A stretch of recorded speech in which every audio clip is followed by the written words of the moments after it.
मनोरथ हुआ भज जा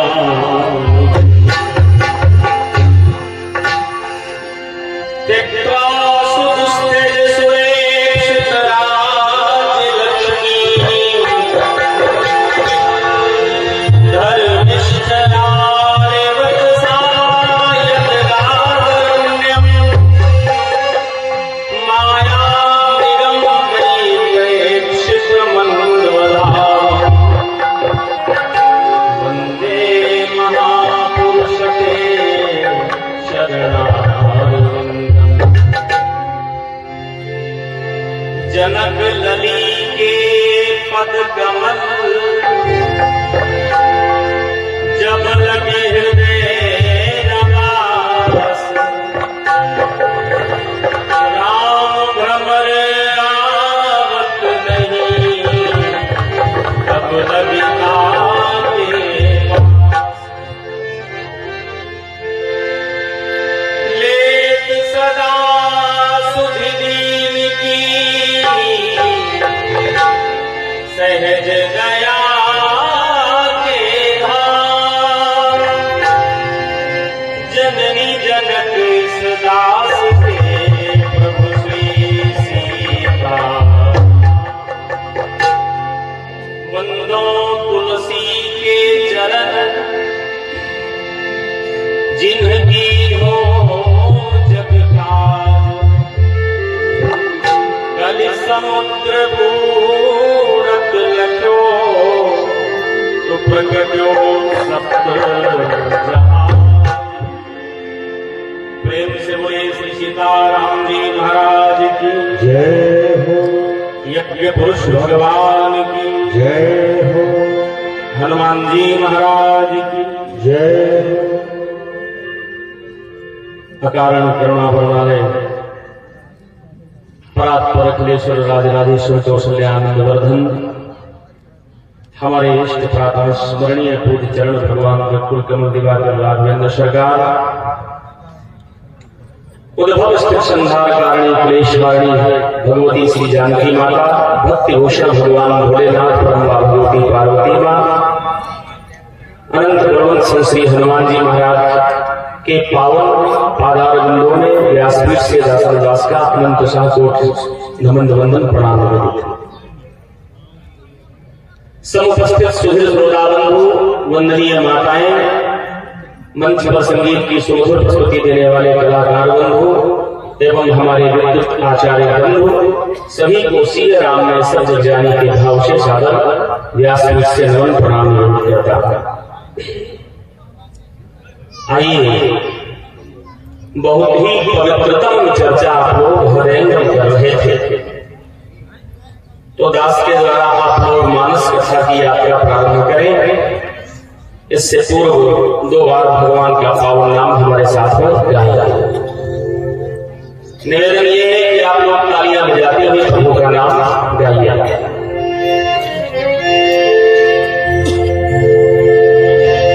जय सिया राम जय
प्रेम से बोलिए श्री सीताराम जी महाराज की जय हो। देखो आप लोग प्रेम से बोलते हैं इसमें कोई शंका नहीं, लेकिन बस एक ही शंका है, आप लोग जोर से नहीं बोलते। तो प्रेम से एक बार आप लोग बोल चुके, जोर से बोलिए रुद्र भगवान की जय। अच्छा लगा आप लोगों के मध्य में विराजमान होकर के। और जितने लोग बैठे हैं मैं मानता हूं सभी प्रबुद्ध श्रोता है, इसमें कोई शंका नहीं। आइए मैं अपनी बात वहीं से रखता हूं जहां मध्याह्नकालीन सत्र में हमने विराम किया था। भगवान शिव भगवती कमला पार्वती को कथा सुनाते हुए बोले हुए परमात्मा राम ने माता अहिल्या का उद्धार किया। अब ध्यान दीजिए, जब भगवान ने माता अहिल्या का उद्धार किया तो परमात्मा राम दुखी हो गए। क्यों? इससे पहले जब भगवान विश्वामित्र जी के साथ चले तो गोस्वामी जी ने क्या लिखा? धनुष जगे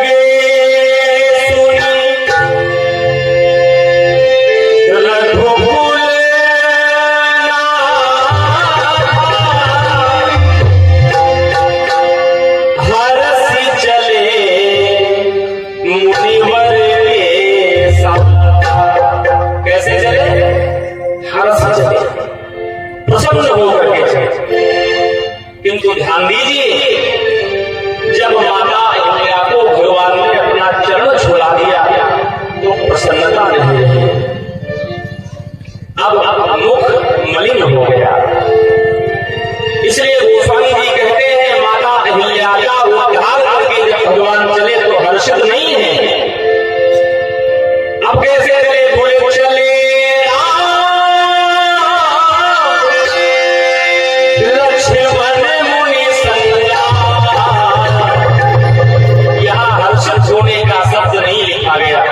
प्रसन्नता नहीं है। किस लिए अप्रसन्न हुए, किस लिए दुखी हुए? थोड़ा विचार कीजिए।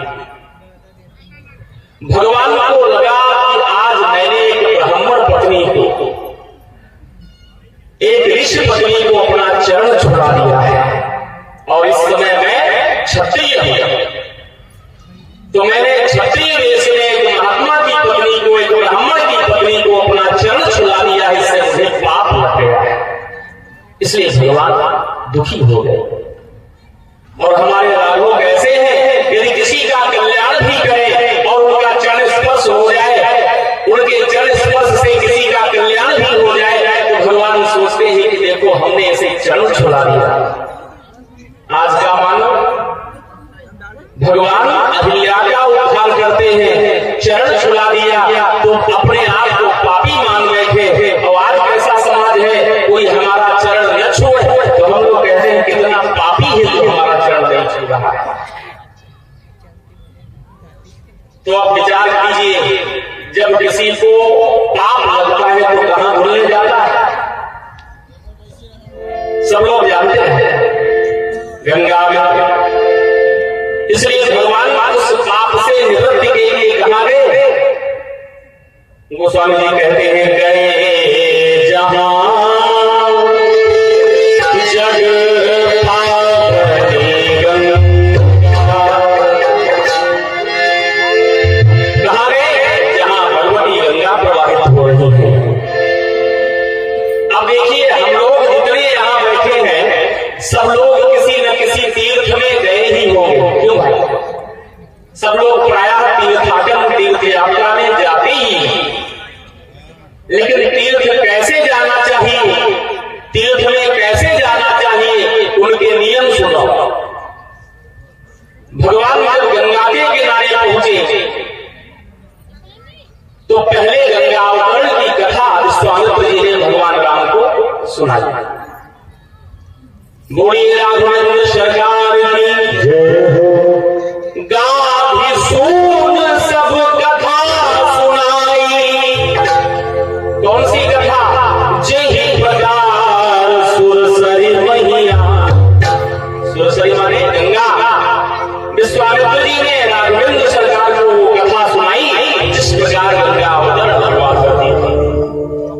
इसके बाद में भगवान राम ने तब प्रभु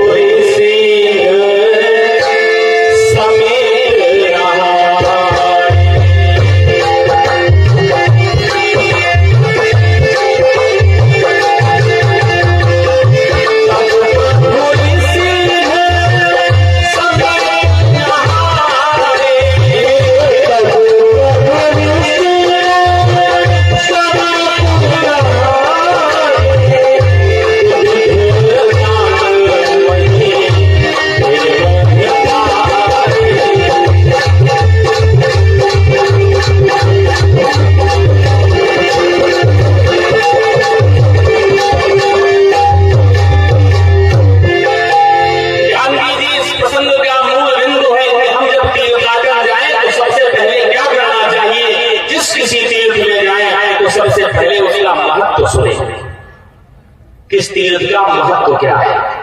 महत्व सुनने से हमारे मन में तीर्थ के प्रति आस्था का प्रादुर्भाव होगा, आस्था उदय होगी, और बिना आस्था के आयतन कुछ होना नहीं है, क्योंकि श्रद्धा बिना धर्म नहीं होगी। तो जब आप किसी तीर्थ यात्रा में जाएंगे, तीर्थ यात्रा करेंगे, तीर्थ क्षेत्र में पहुंच करके उस तीर्थ की महिमा सुनेंगे, तो आपका मन पवित्र हो जाएगा। और ये ऐसा कोई तीर्थ है ही नहीं जहां कोई पवित्र नदी में प्रवाहित हो रही हो। तो जब तीर्थ की महिमा सुने, आपका मन पवित्र हो जाए, तो फिर तीर्थ की पवित्र नदी में स्नान करना चाहिए। तो पहले सब कथा सुनाई, जिस प्रकार सुरसरी नहीं आई, गंगा माता के अवतरण की कथा सुनी, तो आस्था का प्रादुर्भाव हुआ, आस्था जागृत हुई। अब उसी गंगा में भगवान राम ने स्नान किया, और स्नान के बाद में भगवान ने दान दिया। ध्यान दीजिए, गोस्वामी जी लिखते हैं, जब प्रभु सिंह समेत नहाया और फिर विविध दान मही देव। तो देखो हमारे पास कितनी वस्तुएं हैं, तन, मन और धन, है ना। तो तीर्थ का महत्व सुनने से मन पवित्र होता है, तीर्थ में पवित्र नदी में स्नान करने से तन पवित्र होता है, और दान देने से धन पवित्र होता है। भगवान ने तीनों कार्य किए, इसलिए जब कभी किसी तीर्थ में जाओ तो पहले उस तीर्थ का महत्व सुनो, फिर पवित्र नदी में स्नान करो, मन और तन दोनों पवित्र हो जाएं, तब उस तीर्थ में महात्माओं को दान देना चाहिए। गोस्वामी जी ने लिखा, विविध दान महिदेव। महिदेव माने जानते हो क्या होता है? महिदेव, भूषुर, ये सब शब्द ब्राह्मण के लिए प्रयुक्त है। हम लोग पृथ्वी के देवता हैं। इधर रायबरेली की कथा करने गए हम, तो वहां लोगों ने इतना आस्था से हम लोगों का स्वागत सम्मान किया, कहने लगे, महाराज आप ब्राह्मण शरीर में हैं, और ब्राह्मण तो सर्वत्र पूजनीय है। हम तो कहते हैं आप मनुष्य हैं ही नहीं, आप देवता हैं, क्योंकि शास्त्रकार भी ये स्वीकार करते हैं ब्राह्मण मानव नहीं है, ब्राह्मण महिषुर है, देवता है। क्यों है देवता, ये भी बताया। कहा गया, दैवाधीनम जगत सर्वम मंत्राधीनम च देवता ते मंत्रा विप्राधीनम तस्मात् ब्रह्म देवता। ये सारा संसार किसके अधीन है जानते हो? दैवाधीनम, देवताओं के अधीन है। और वो देवता किसके अधीन है? मंत्राधीनम च देवता, वे देवता मंत्रों के अधीन है। और वो मंत्र किसके अधीन है? ते मंत्रा विप्राधीनम, वे मंत्र ब्राह्मणों के अधीन है। तस्मात् ब्रह्म देवता, इसलिए ब्राह्मण को पृथ्वी का देवता कहा गया। कुछ देवता ऐसे भी होते हैं जो ब्राह्मण शरीर में तो है, लेकिन आचरण राक्षसों वाले हैं, उनको देवता की संज्ञा नहीं दी गई। ध्यान दीजिएगा, जो आचरण राक्षसों वाला करे वो भले ही ब्राह्मण कुल में जन्म लिए हो, लेकिन उनको देवताओं की संज्ञा में नहीं रखा गया है ना। तो कहने का अर्थ ये है, महिषुर अर्थात पृथ्वी के देवताओं को महाराज भगवान राम ने दान दिया। तो जब तीर्थ में जाएं, तीर्थ का महत्व सुने, तीर्थ में पवित्र नदी में स्नान करें और इसके बाद दान देना चाहिए। और ये महाराज आज कोई दान देना नहीं चाहता। हम रत्नापुर गांव की बात नहीं कर रहे हैं, अन्य क्षेत्रों में देखते हैं तो दान करने में आदमी पीछे रहेगा। ध्यान दीजिए, जो आप यहाँ किसी को दे देंगे वही वहां मिलने वाला है। वैसे यहाँ चाहे कितने भंडार भरे रहे, वहां साथ कुछ नहीं जाने वाला है। एक संत कह रहे थे कि सब कुछ यही रह जाएगा, दो चीजें साथ में जाएंगी, एक तो आपके द्वारा दिया गया दान और दूसरे आपके द्वारा दिया गया प्रभु का नाम, भजन। इसलिए भजन ज्यादा से ज्यादा करो और दान भी करो, क्योंकि चार चरण धर्म के बताए गए और कलियुग में मुख्यतः एक ही प्रधान धर्म रह गया है। प्रकट चार पद धर्मों के और में कलिम हुए कौन सा? दान करे, चाहे किस प्रकार से मन होए या न होए, आप किसी भी प्रकार से इन प्रकार अगर किसी को दान दे देते हैं तो दान आपका श्रद्धा कल्याण ही करेगा। लेकिन बड़ी समस्या है, एक महात्मा थे, गृहस्थ थे, सो पैसा जिंदगी भर कमाया और पैसे को दीवार में छुपा दिया, चिलवा दिया। जिंदगी में किसी को 2 रुपये दान नहीं दिए। मृत्यु का समय आया, लोग खड़े हो गए, कहने लगे महाराज अब तो कुछ दान कर लो। तो मरने के समय वाणी मौन हो जाती, आवाज पहले बंद हो जाती, क्योंकि आवाज जो है ये आकाश तत्व है। क्षिति जल पावक गगन समीरा पंचरथ अति अधम शरीरा, 5 तत्वों से ये शरीर बना है। तो जो आकाश तत्व है इसे वाणी कहते हैं, ये पहले विलीन हो जाती है आकाश में, तो आवाज नहीं निकले। अब चाह रहे हैं मृत्यु के समय की कुछ दान हो जाए, तो दीवार की तरफ इशारा करते हैं, महाराज इसमें है, निकलवाओ तो दान दे दे। लोग आश्चर्य में देख रहे हैं कि महाराज जी इशारा तो कर रहे हैं, लेकिन लोग समझ नहीं पा रहे। अच्छा, अब बच्चे, पुत्र वधू, पोता सब घेरे में खड़े हैं, सब यही सोच रहे हैं पिताजी जा रहे हैं, सो जा रहे हैं, धन काहे जाए। तो लोगों ने पूछा कि महाराज ये क्या कह रहे हैं, दीवार की तरफ इशारा करके क्या कह रहे हैं? बच्चे भी बड़े विचित्र से कहने लगे पिताजी मर रहे हैं, आप कह रहे हैं इसे दान कीजिए। और पिताजी कह रहे हैं दान क्या करें, जो धन था सब दीवार में लगा दिया हमने, सब यही घर बकरी बनवाने में लगा दिया, कहाँ है जो दान कर। सोचे पिताजी जाए तो जाए, धन क्यों जाए। तो जब तक मजबूत है, देने के लायक है, सक्षम है, दीजिए महाराज। प्रयागराज में पंडा जी कभी 2 रुपए किसी को दान नहीं दिए। एक सेठ जी कभी किसी को 2 रुपए दान नहीं दिए। सेठानी ने एक दिन कहा महाराज जाओ पड़ोसे में गंगा स्नान कर लिया। तो कहने लगे हम क्यों जाए, वहां जाएंगे दान देना पड़ेगा। सेठानी ने कहा अरे न देना दान, वो जबरदस्ती है क्या, कम से कम गंगा में स्नान तो करिए आओ। प्रयाग के पड़ोस में गाँव और कभी जिंदगी में गंगा नहाने नहीं गए, इसलिए कि दान देना पड़ेगा। अब धर्मपत्नी और मजिस्ट्रेट साहब ने जब कहा तो मजबूरी में जाग गए। सो जानते हो कहां गए? जिस घाट पर मुर्दा जलाए जाते थे। सोचने लगे यहाँ कोई पंडा नहीं मिलेगा, यहाँ नहा लूं चुपचाप निकल जाऊं। तो जिस घाट पर मुर्दे जलाए जाते थे उस घाट पर वो स्नान करने गए, क्योंकि कहा गया नपस्य चित्तम कपड़स्य वित्तम स्त्री चरित्रम पुरुषस्य भाग्यम दैवो न जानाति कुतो मनुष्यः।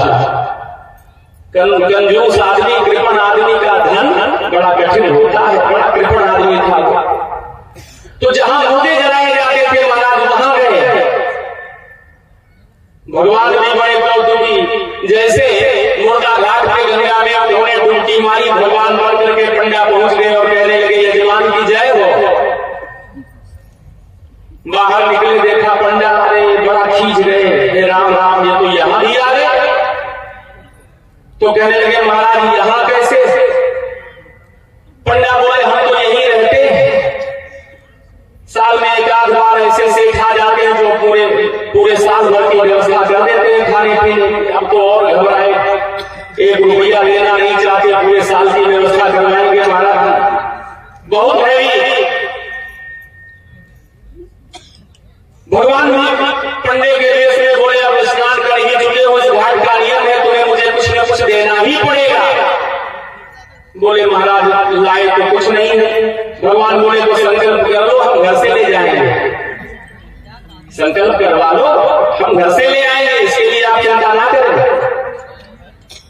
अब मजबूरी में फंसे बेचारे तो कहने लगे पढ़ो संकल्प। भगवान बोले कितने का पढ़े?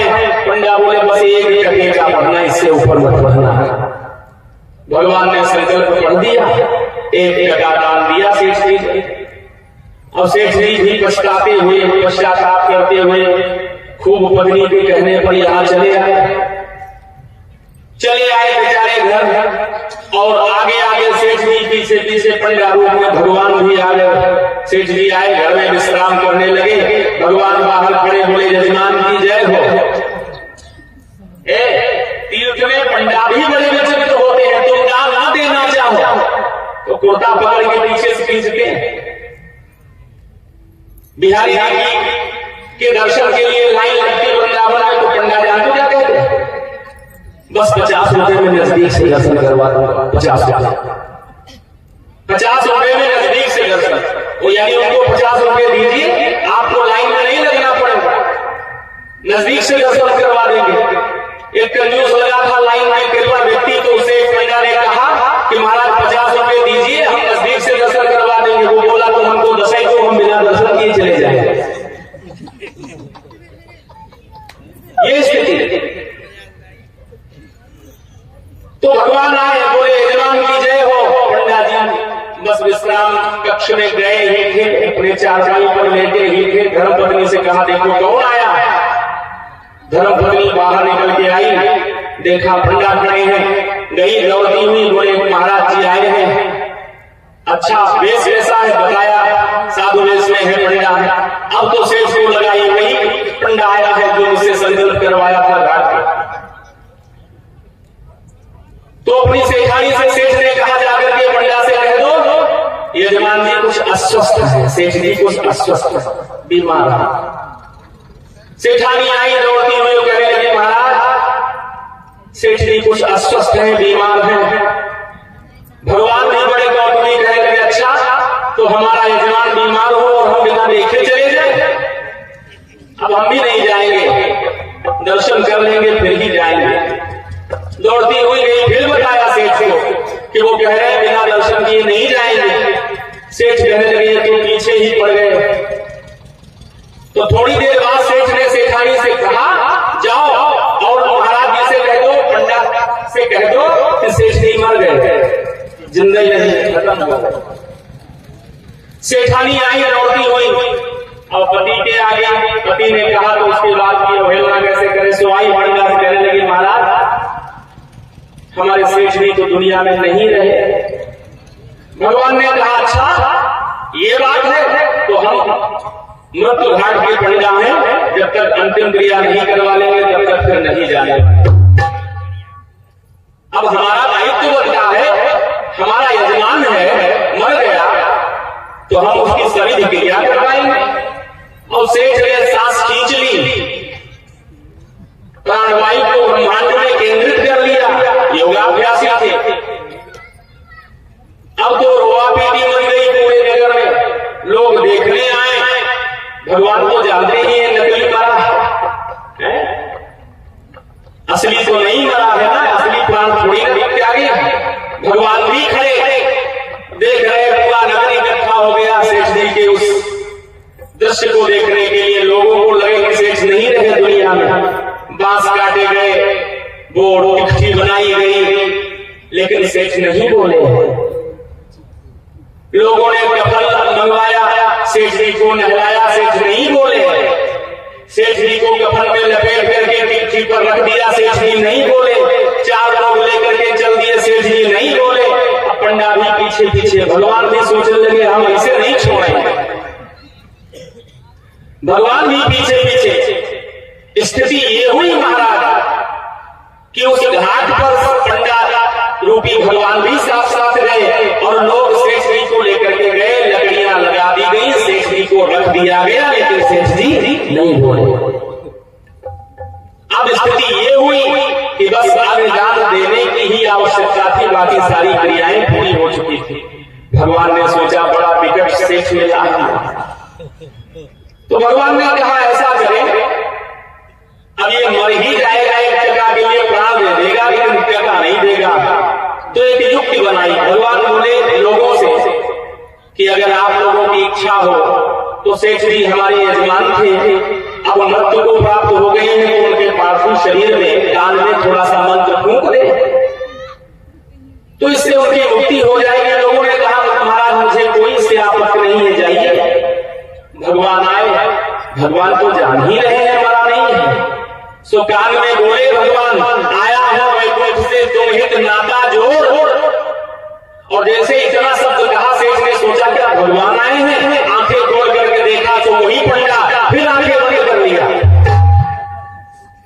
बोले आया हूं वैकुंठ से तुम हित नाता जोड़। भगवान बोले क्या चाहिए, तुम अब तो मरे जा रहे हो, जिंदगी जला दिए जाओगे, बताओ क्या करें। सेठ बोले बस और कुछ नहीं चाहिए, वही जो संकल्प करवाया था वो भेला दीजिए, छोड़। भगवान बोले जाओ छोड़ दिया महाराज, तुमसे तो हम भी हार गए हैं। तो ऐसे ऐसे दानचंद दुनिया में पड़े हैं, संसार में भरे भरे हैं, जो कभी जीवन में 2 रुपए दान करना नहीं चाहता। लेकिन दान कलयुग का प्रथम और अंतिम चरण है, क्योंकि कलयुग में एक ही चरण धर्म कारण है। विधि दी है दान करे कल्याण। एक बात और ध्यान दीजिए आप लोग, दान करने का अर्थ ये नहीं है कि आप ब्राह्मणों को ही दान करें। दान करने का अर्थ ये नहीं है कि आप बड़ी बड़ी भागवत कथा आयोजन कराएं, उसमें दान करें, यज्ञ में भी दान करें, ब्राह्मणों को भी दान करें। और ये देखें कि आपके पास पड़ोस में कोई भूखा तो नहीं सोया है, वो चाहे जिस कास्ट का हो, इससे कोई मतलब नहीं है। जिसको आवश्यकता है, जो निरीह है, जो दुखी है, उसकी सहायता करनी चाहिए, यही दान है। इसलिए दान अति आवश्यक है। भगवान राम ने दान किया, और जब गंगा का प्रादुर्भाव होने की कथा सुनी, गंगा में स्नान किया और दान दिया, तो भगवान को लगा कि अहिल्या को चरण छुलाने का जो पाप था वो नष्ट हो गया। तो अब भगवान प्रसन्न हो गए। फिर गोस्वामी जी लिखते हैं हर से चले मुनि बंद सहाय,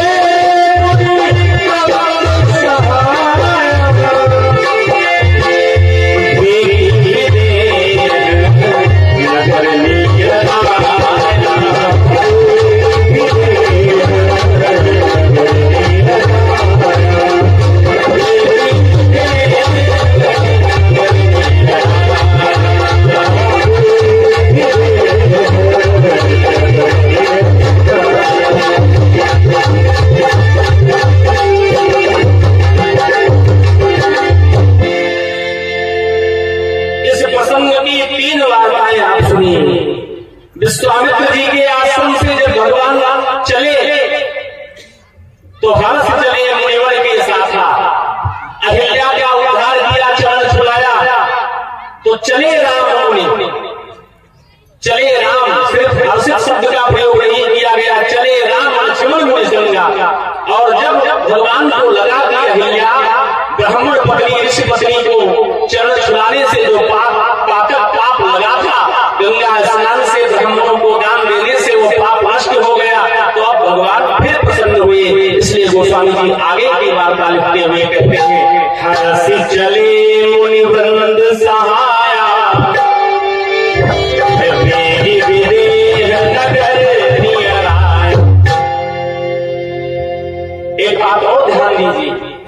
मानस इतना गूढ़ और इतना सरल ग्रंथ है कि बड़े बड़े मनस्वी इस पर तर्क शास्त्र लिख रहे हैं, बड़े बड़े अमलात्मा विमलात्मा इस ग्रंथ को पी रहे हैं और गांव का सरल व्यक्ति भी इनकी चौपाइयों को गाता है ना। किसान भी गाते हैं जिनको कुछ नहीं पता, जो बिल्कुल पढ़े लिखे नहीं, वो भी कहते हैं का वर्षा जब खुशी सुखाने समय चुने कोई का बचकाने हैं। तो एक ऐसा ग्रंथ अलमेला है जो बिना पढ़ा लिखा निरक्षर व्यक्ति भी इसकी चौपाइयों को गाता है और अर्थ निकाल लेता है। और बड़े बड़े पढ़े लिखे मनस्वी विद्वान भी इस शास्त्र की विवेचना करते हैं, लेकिन अगर शास्त्र की दृष्टि से देखा जाए तो कोई पूर्ण नहीं है, क्योंकि छहों शास्त्र सब ग्रंथन को रस, ये रस है और इस रस का जिसने स्वाद लिया फिर दुनिया के रस उसे फीके लगने लगे। और कहा गया जो ये मान ले कि मैं राम कथा सुनकर के तृप्त हो गया हूं, उसने इस रस का स्वाद ही नहीं जाना। राम कथा जो सुनत अघानी रस विशेष जाना तिन्ह। तो मैं आपसे निवेदन कर रहा हूं कि सरल से सरल व्यक्ति भी मानस की चौपाइयों को गाता था। हे गांव था, वहां से अनपढ़े लोग थे, लेकिन मानस से बड़ा प्रेम था, उनको कथाओं से बड़ा प्रेम था। वहां एक बालक था जो थोड़ा बहुत मिला मिला करके पढ़ लेता था, और एक बुजुर्ग थे जो उस चौपाई का अर्थ बता देते थे, यानी जो वो मिला मिला के शब्द पढ़ता था उसका वो अर्थ बता देते थे। तो गांव की अपनी शैली, ठंडक का मौसम, सभी लोग बैठे हुए थे और अंगीठी जल रही थी, चारों तरफ से लोग घेर कर बैठे। तो लोगों ने कहा क्या किया जाए, बोले उस बालक को बुलाओ जो थोड़ा थोड़ा पढ़ लेता है, रामायण पढ़े। तो रामायण पढ़ रहा था और रामायण में सुंदर कांड चल रहा था। उसने चौपाई आई, लात लात रावण मोही मारा। अब उसने तो इतना जोड़ के पढ़ दिया। गांव के लोगों ने उस वयोवृद्ध से पूछा, महाराज तो इसका अर्थ बताओ। तो महाराज जी जानते हो क्या अर्थ निकाले?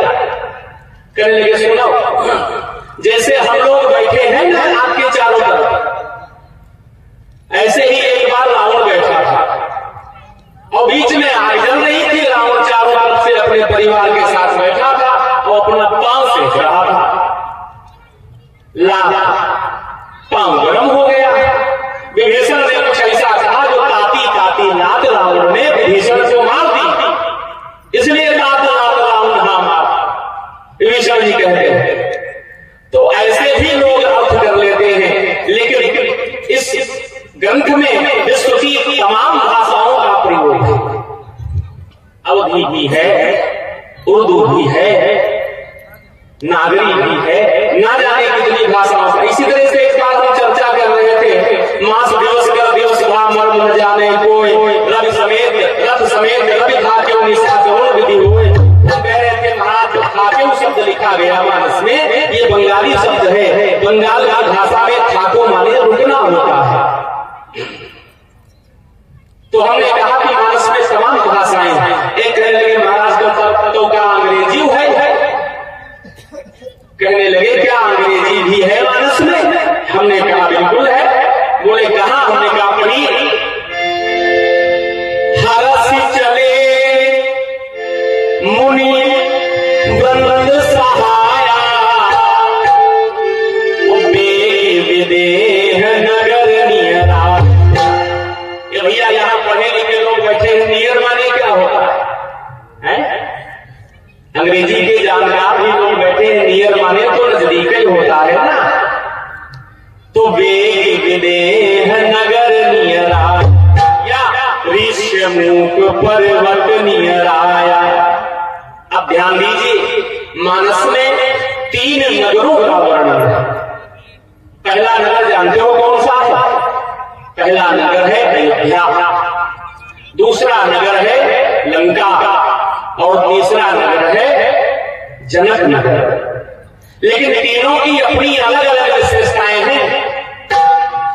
लंका में सभी असज्जन है, सभी दुष्ट हैं। लंका निश्चर निकर निवासा लेकिन दो संत हैं इनका, जानते हो कौन कौन से? नाम जान गए होंगे आप लोग, विभीषण जी और त्रिजटा। ये दो संत लंका में निवास करते हैं, बाकी सब असज्जन है, सब राक्षस। और अयोध्या में सब संत हैं, दो गड़बड़ है। बताएं कौन कौन से? मंथरा और कैकेयी। लेकिन जनकपुर के धरातल पर परमात्मा राम को बुलाना नहीं पड़ा किसी को, भगवान स्वयं गए। जानते हो किस लिए? क्योंकि जनकपुर के जितने नर नारी हैं सब छयों विषय से आचार्य की डिग्री दिए हुए हैं। गोस्वामी जी लिखते हैं, अरे पूरे नर नारी सुभग सुचि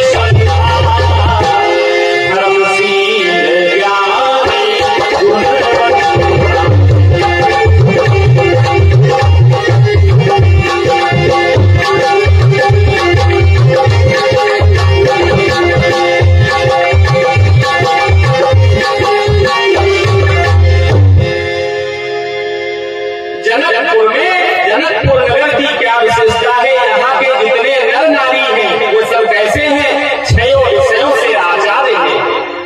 अब गिनिए, पूर्ण नर नारी सुभग सुचि संता और धर्मशील ज्ञानी गुणवंता। छह हो गए ना, तो छह विशेषताएं जहां नगर के हर नर नारी में हो वहां भगवान को बुलाना पड़ेगा। बिना बुलाए भगवान जाए, भगवान पहुंचे और जनक नगर का दिव्य दर्शन किया तो भगवान का मन आह्लादित हो गया, प्रसन्न हो गए। अच्छा, ये विशेषताएं हैं क्यों? यही जान लो, क्योंकि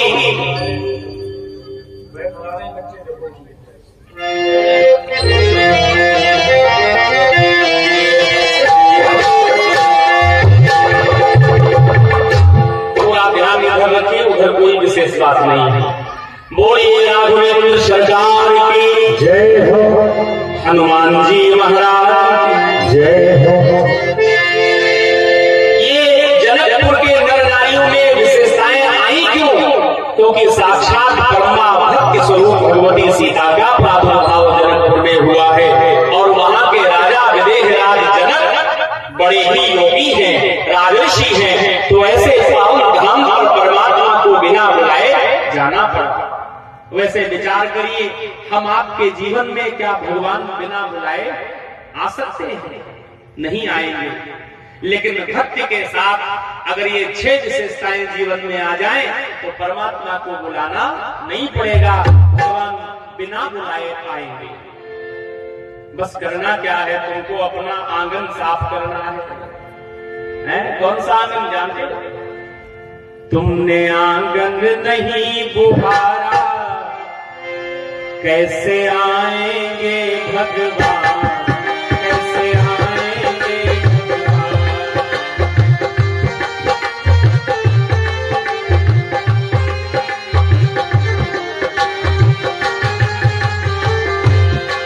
तुमने आंगन नहीं बुहारा, कैसे आएंगे भगवान, कैसे आएंगे भगवान। तुमने आंगन नहीं बुहारा, तुमने आंगन नहीं बुहारा, कैसे आएंगे भगवान, कैसे आएंगे, कैसे आएंगे भगवान, कैसे आएंगे भगवान, कैसे आएंगे भगवान, कैसे आएंगे भगवान। तुमने आंगन नहीं बुहारा, तुमने आंगन नहीं बुहारा, कैसे आएंगे भगवान, कैसे आएंगे भगवान। कैसे आएंगे भगवान, कैसे आएंगे भगवान, कैसे आएंगे भगवान, कैसे आएंगे भगवान।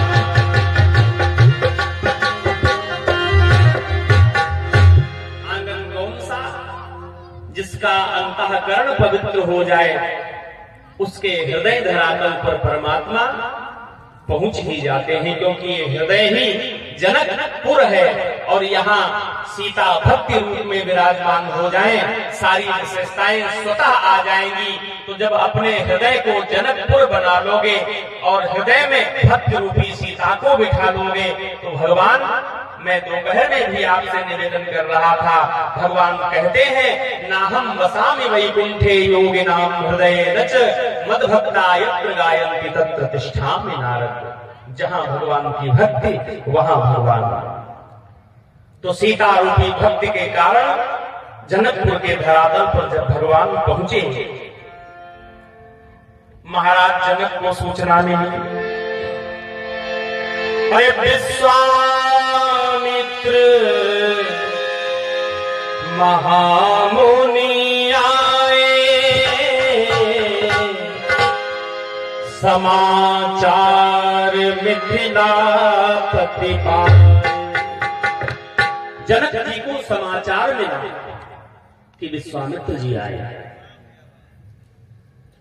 तो ब्राह्मणों को संग में लिया और चले मिलन मुनि नायक मुदित राव यही भान। पहुंचे गुरुदेव विश्वामित्र के स्वागत के लिए योगीराज जनक विप्र समाज को लेकर के पहुंचे। तो एक महात्मा की सेवा एक योगी कैसे कर रहा है, मानस की कथा आप ध्यान से सुनिए। विश्वामित्र जी के चरणों में योगीराज जनक ने कीन्ह प्रणाम,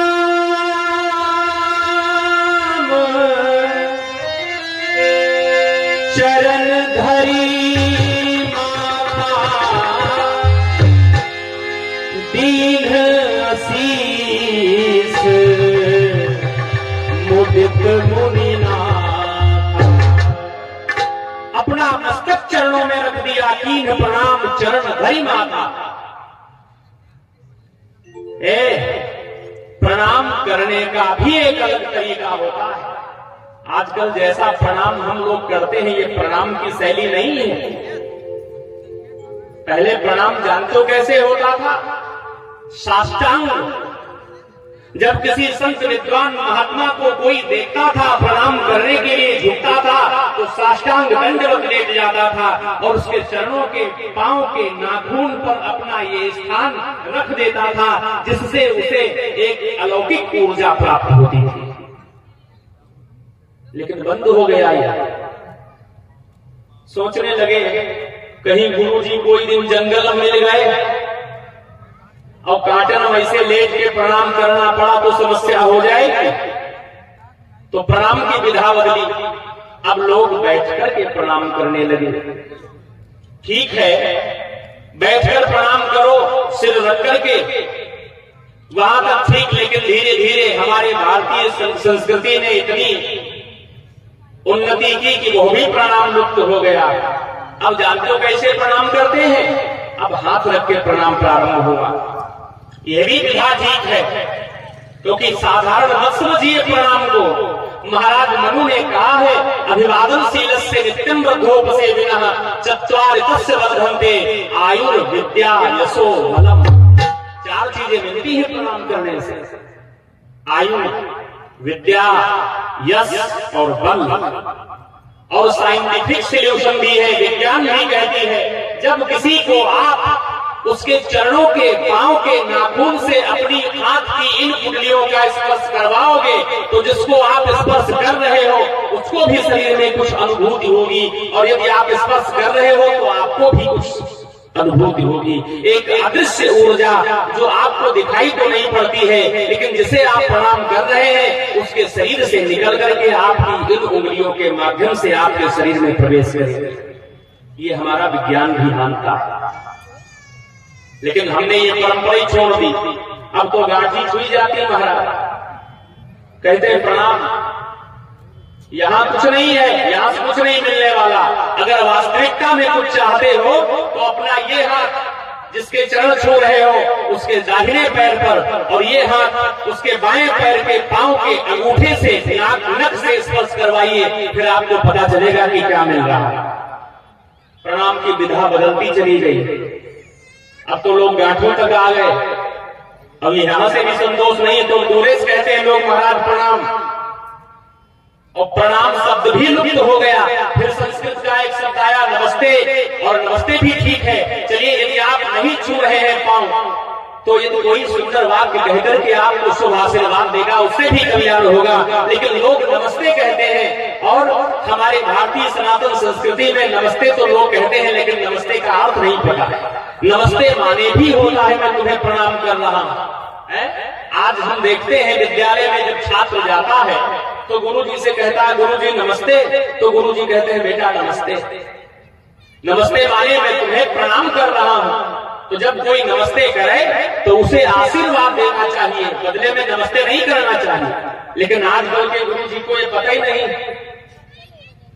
तो जब कोई नमस्ते करता है तो गुरुजी बोले नमस्ते, यानी अगर छात्र कह रहा है, विद्यार्थी कह रहा है गुरुजी हम तुमको प्रणाम कर रहे हैं, तो गुरुजी कह रहे हैं हम तुमको खुद ही प्रणाम कर रहे हैं। ये स्थिति। तो ध्यान रखिए जब कोई नमस्ते करे तो उसे आशीर्वाद देना चाहिए। यहां तक हम आप लोगों ने संशोधन किया, फिर हमारी माताओं ने सोचा कुछ हमको भी तो बदलाव लाना चाहिए, तो ये न जाने कहां से टाटा ले आए। ये टाटा ले आए और टाटों से मन नहीं भरा तो हाय हाय ले आए। भैया किसी के जीवन में हाय हाय अच्छी बात है, और हाय हाय से भी मन नहीं भरा तो न जाने कहां से बाय बाय ले आएंगे। किसी के गांठों में बाय हो जाए उससे पूछो महाराज कितनी तकलीफ है। और एक बात, ये टाटा हाय हाय बाय बाय में हाथ हिलते हैं, और हाथ हिला के जानते क्या कहते हैं, तुम हमका आपन न समझो। तो सामने वाला भी हाथ हिला के यही कहता है तुम हमका आपन न समझो, ये धोखे ना रहे हो कि हम तुम्हारे। ये स्थिति है। हमारी मूल पाश्चात्य संस्कृति लुप्त होती चली जा रही है। इसलिए इन कथाओं का आयोजन आवश्यक है। इसलिए कथाएं सुनी जाती हैं कि हम अपने वर्तमान स्थिति को देखें और हमारी पुरानी धरोहर, हमारी सनातन संस्कृति हमें क्या देने का प्रयास कर रही है, उसे लेने का मन बनाए, उसे स्वीकार करने के लिए अपने अंदर श्रद्धाओं पैदा करें। बोलिए गोविंद भगवान की जय।